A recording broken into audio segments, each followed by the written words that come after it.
वालेकुम, बिस्मिल्लाहिर्रहमानिर्रहीम।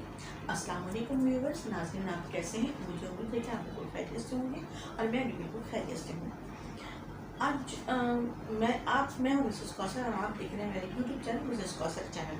आज मेरे पास जो उन्वान है वो है माल जमा करना, जिसके बारे में अल्लाह ताला ने कुरान पाक की सूरत हमज़ा की आयत सूरत हमज़ा की आयत नंबर 1 और 2 में इरशाद फरमाया है। तबाही है उस शख्स के लिए जो मुँह दर मुँह लोग परताने और पीठ पीछे बुराइयां करने का खुगर है, यानी कि उसे बुराई करना बहुत पसंद है, जिसने माल जमा किया और उसे गिन गिन कर रखा।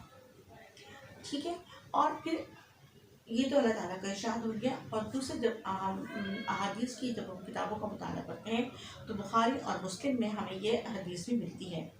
खरीदो फरोख्त करने वालों को मामला फस्ख करने का इख्तियार उस वक्त तक बाकी रहता है जब तक कि वो जुदा ना हो, यानी कि अगर वो चाहें तो आपस में मामला ख़त्म भी कर सकते हैं और मामला को शुरू भी कर सकते हैं।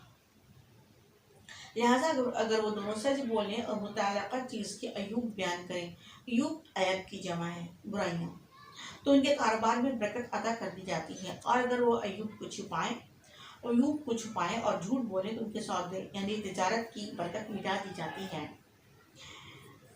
अब इस हदीस में हिकमत ये है कि पैसा नक़द रखने से अफरात ज़र यानी कि हाइपर इन्फ्लेशन की नज़र हो जाता है।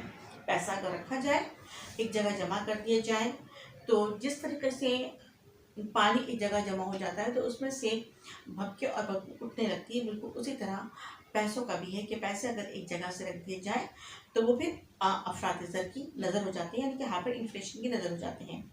लिहाजा पैसे को इस्तेमाल करें सरमायाकारी के ज़रिए और अल्लाह का फजल तलाश करें, यह हम सब के लिए ज़रूरी है। इंशाअल्लाह ताला फिर हम नेक्स्ट वीडियो में मुलाकात करेंगे। अब तक के लिए इजाज़त दीजिए। अल्लाह हाफिज़।